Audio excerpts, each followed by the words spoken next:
My aim never made a mistake.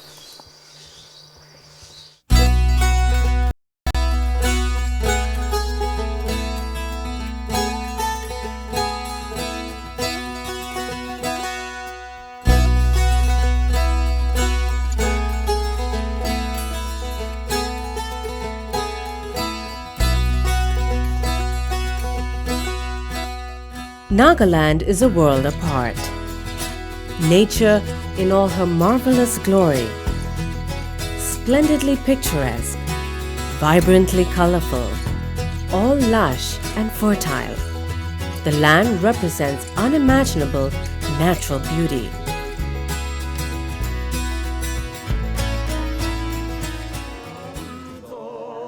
The Nagas belong to the Indo-Mongoloid stock, and besides Nagaland, also have considerable presence in Manipur and Assam.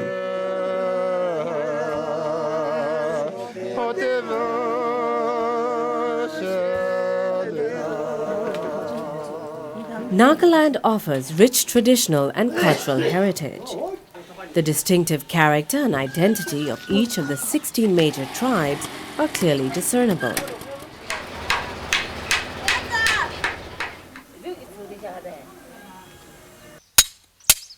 Strongly built, simple, honest and hard-working. The Nagas have a lifestyle that is both interesting and captivating.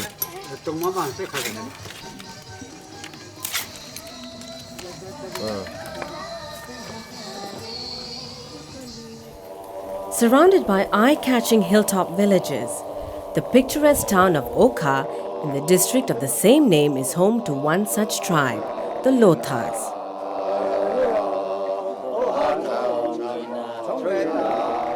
As with all other Naga tribes, the Lothas are also famous for their colorful dances and folk songs. This song thanks the gods for a good harvest and prays that the next harvest will be as good.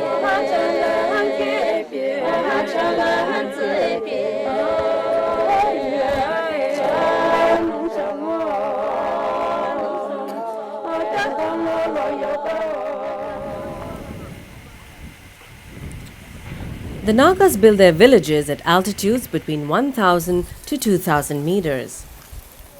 The choice of such strategic sites dates from the days of headhunting, when settlements had to be easily defensible against raiders. A glimpse of the traditional lifestyle, despite some obvious outside influences, can still be seen in the village.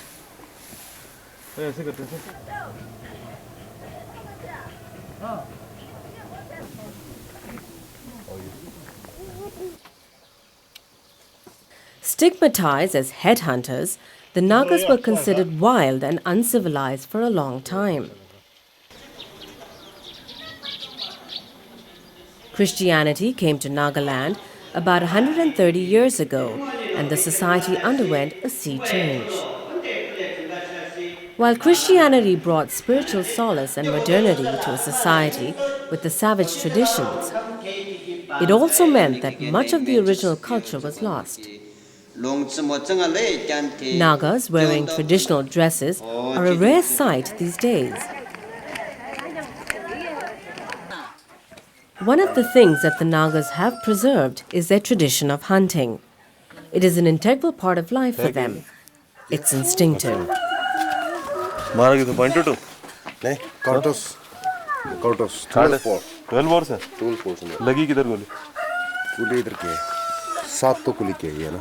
Now, they hunt not for the prestige as it was in olden days, but to sustain themselves. But there are fewer animals these days, both due to overkill by the villagers and organized poaching.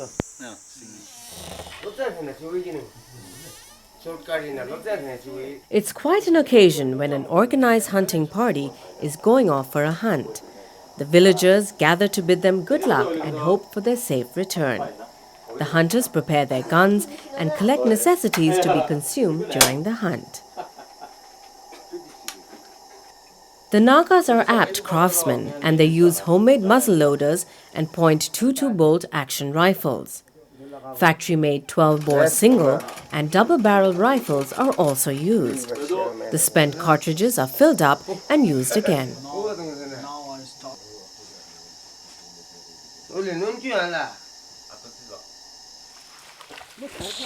Early in the morning, the party leaves for the hunt. But a breakdown on the way means catching a lift on a border road's truck.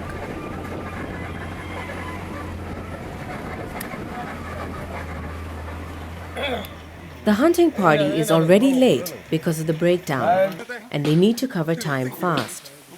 They have reached 70 kilometers from their village and still have some way to go. Tired and exhausted, the hunting party reaches village Hanku. The last motorable road ends here. From here on, it's a long trek on foot.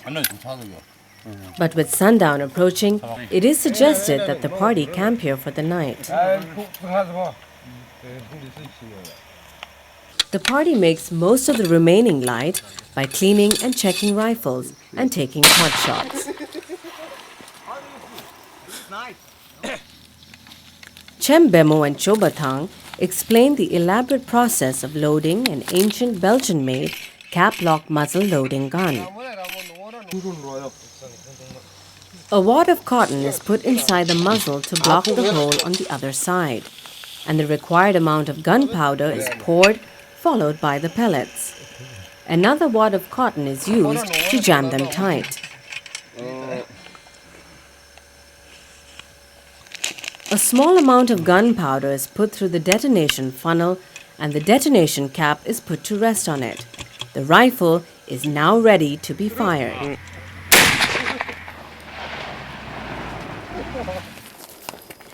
At the break of dawn the next day, the hunting party makes way for the base camp, 15 kilometers downhill.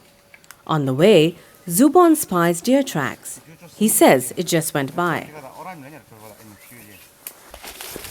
Meanwhile, Thangdemo keeps putting traps. This trap is camouflaged with banana leaves.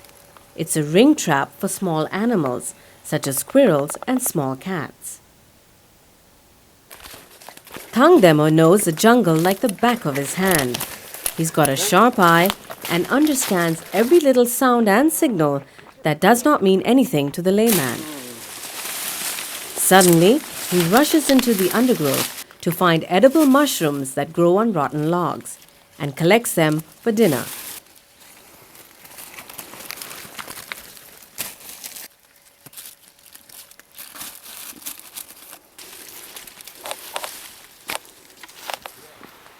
The hunting party now reaches an orange plantation on the lower range of Hanku village.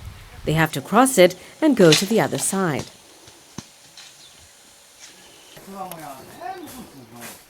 They rest for a while in a rest house inside the plantation built by the villagers for travelers. The hunters have a drink of water stored in the hollow of the bamboo. Before leaving, the bamboos are refilled for the next traveler who comes here. Thangdemo rechecks his gun license. He doesn't want to be caught without it. The hunting party crosses one of the many tributaries of the river Doyang. They notice fresh pug marks of two wildcats on the riverbed. Yeah, pug marks like it. Oh, this one is bigger than Bigger. these things. Since time immemorial, a hunt has been serious business for the Nagas. It has meant survival for them.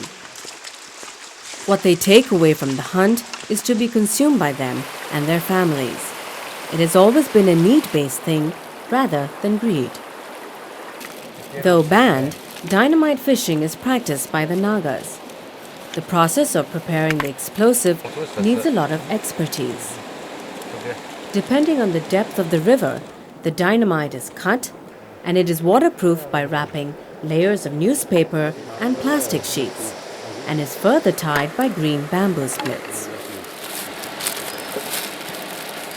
A fuse is then attached to the explosive, and it is further waterproofed with more plastic. Finally, a stone is attached for weight, and the detonation cap is fixed to the fuse wire.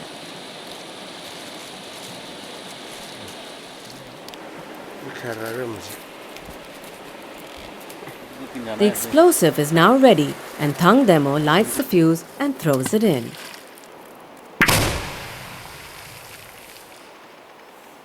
The catch is about 20 fishes, but at a great cost.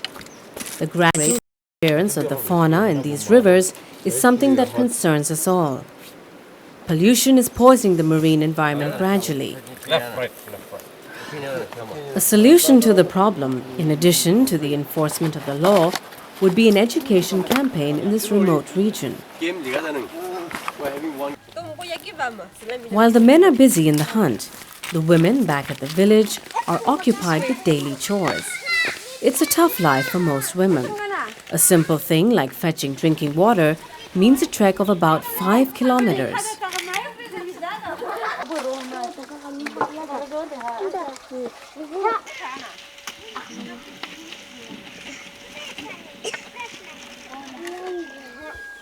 Most of the women are expert weavers, and they regularly weave the traditional colorful shawls, scarves, and bags. Naga handloom products are well known. Patterns on the shawls differ for men and women. Also, a man of position will wear a rather different shawl. The Nagas use vegetable dyes to color the threads, and a well-woven shawl can easily last a lifetime.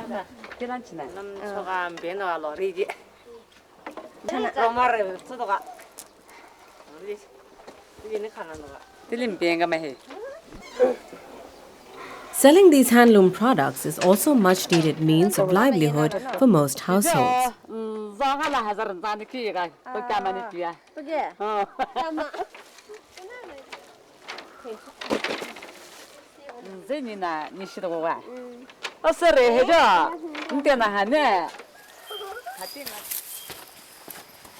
Back on the hunt, Chembemo spies a movement in the undergrowth and goes to check it out.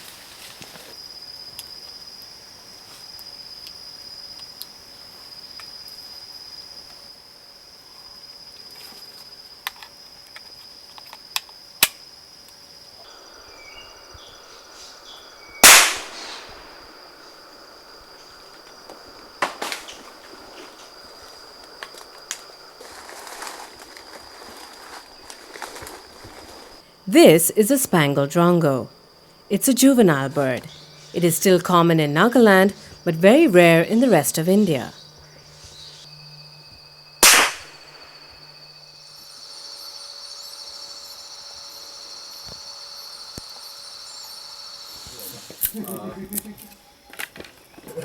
Next morning, Thang Demo is making a trap for the birds and squirrels. Because of ease and twisting, only raw green bamboo is used in making the trap.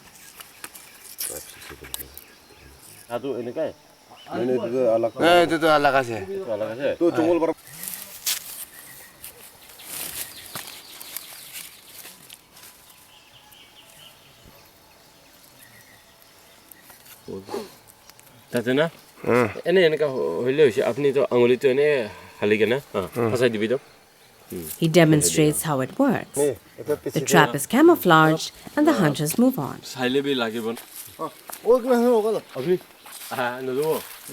Meanwhile, Chobatang is busy nearby.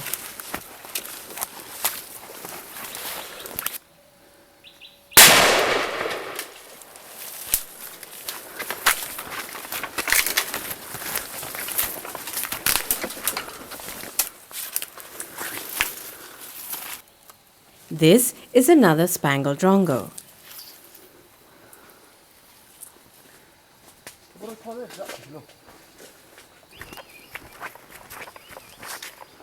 Later on in the day, Thang Demo goes to check the traps. There is an orange-bellied Himalayan squirrel caught in the trap.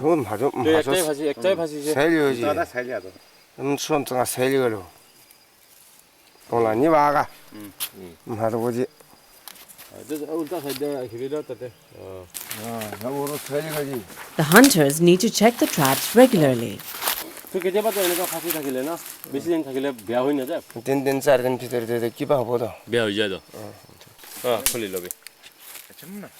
This is the bronze drongo. it's a rare bird. और जो दूसरा trap Khan तो हमें देखा दो जो भी wild cat नहीं तो ना Subonthang has caught a pied falconet. It's the smallest bird of prey and can kill a bird double its size.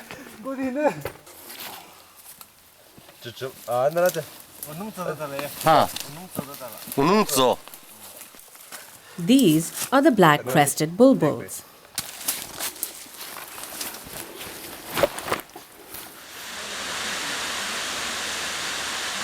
Nagaland abounds in flora and fauna. It is endowed with species that have been reported extinct in other areas. Not too long ago, it was possible to see at close quarters animals and birds in their natural surroundings. But now, all that has changed. A prime example is the hornbill, a bird that is all but extinct now because of constant and relentless poaching and killing in the name of tradition. Thang Demo and his party were hoping to kill wild boar, civets, and deer. But the numbers of these animals have dwindled over the years.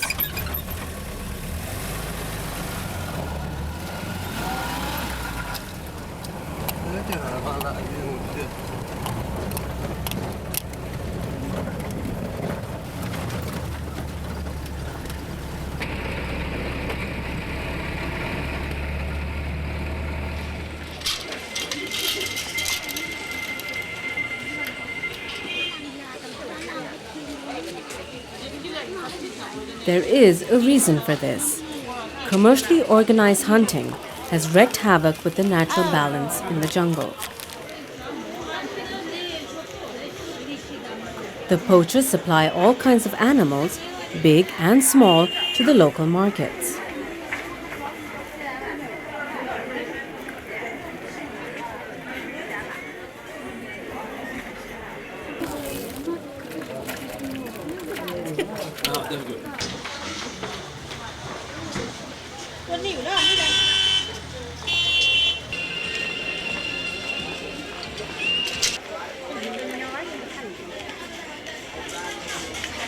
Though banned, the barking deer is hunted and fetches a price of Rs 6,000 in the market.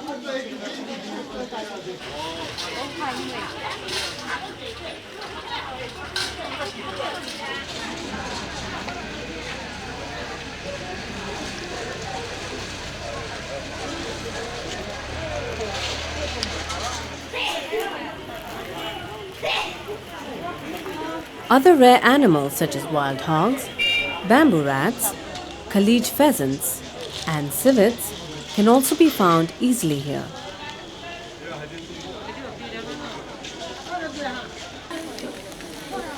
Strict implementation of the hunting laws and limiting the hunting season to less than the present 4 months can help in curbing the relentless poaching.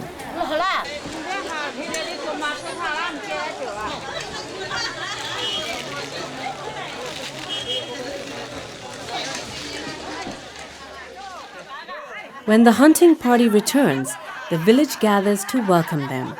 The fact that they didn't kill any deer or wild boar is quickly forgotten in celebration of their safe return. This also marks the end of the hunting season.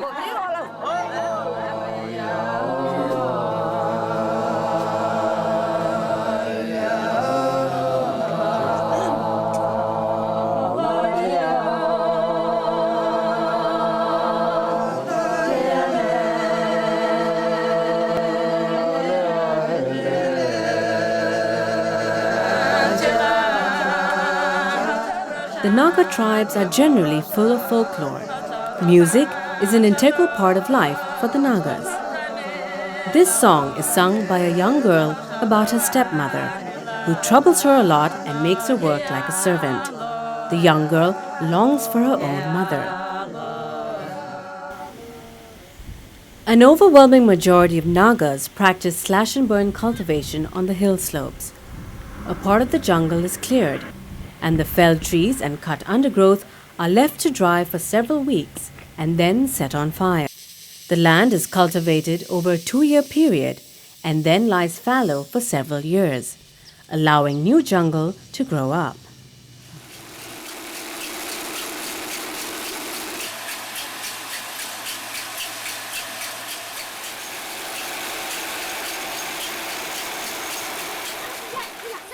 The last few decades have brought a sea change among the Nagas.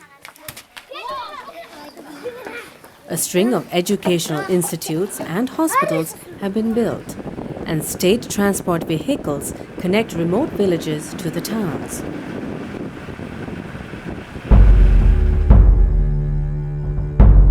But political peace still eludes the region. Nagaland is a hotbed of insurgent activity and ethnic clashes. Its search for a political identity has led to continuous unrest and violence across the state.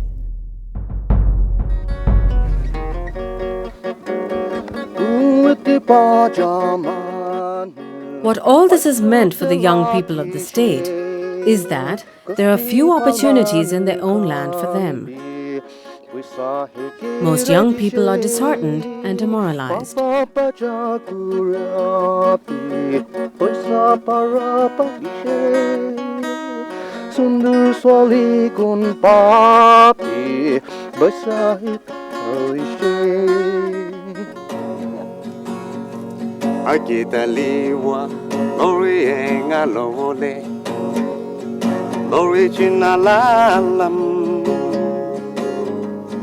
Amona lanze home